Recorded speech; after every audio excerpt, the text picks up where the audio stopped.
Run over all the primed area with. I stay putting in that work. Everything I get, I murk. You can tell by the way I walk, I ain't just talking about it. I stay putting in that work. Everything I get, I murk. You can tell by the way I walk, I ain't just talking about it. I stay putting in that work. I'm up in the morning like 5 in the morning, I'm already on. So when you just getting out of the platform, I'm round in the cone.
I am down here in our aluminum shop, and I have an F-150 here with damage on the bedside. It might be kind of hard to see, but it's dented here. It has scratches all the way down the side. It's dented here, dented here, dented right there, along with all these scratches and everything as well. So I'm gonna go ahead and I'm gonna work out the metal on this and get it straightened out by using my paintless dent removal rods here. I'm gonna try to get back behind it and push it out. I'm not gonna try to make it perfect because I will end up putting a glaze coat of fill on it, but I'm gonna use these to rough it out. Hopefully I'll be able to get all of it with these. Then I will do a thin coat of glaze and get it finished up. And then the doors I think are just light scratches right here. Now anytime you're working aluminum requires heat in order to get it to move and stay. So I'm gonna use this heat lamp and I'll warm this metal up. You don't have to get it super hot, but you gotta get it warm. Warm it up with this, then I'll start working it.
So I'm going to show you guys how I go about prepping out a bedside, getting it ready for paint. I went ahead and I blocked all of this with 320 grit. Now I'm going to put a guide coat on it.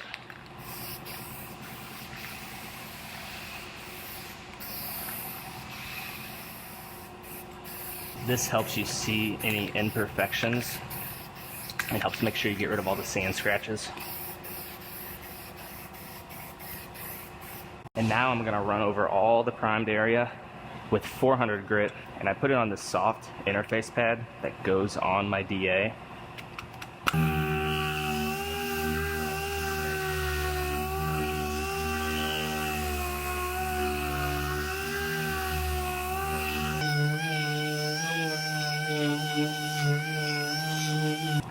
Now I'm going to put one more coat of guide coat over all the primed area, and I'm going to finish all of this area out with a 600 grit.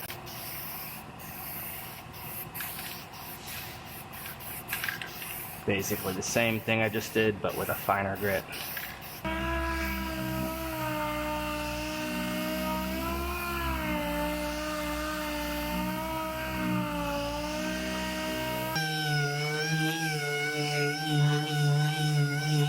You put your sandpaper on a scuff pad, it sticks to it, and then you could get up in here, assuming you have the hook it type sandpaper. Then it makes it real easy to get to the tight areas.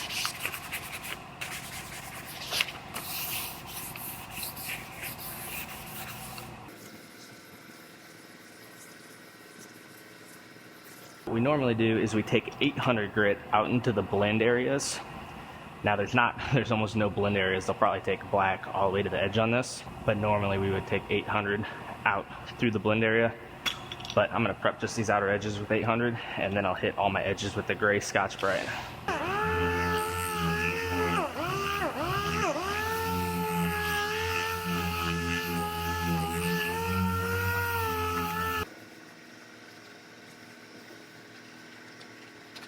As far as the top goes here, I'm not sure how far our paint department is going to want us to prep it.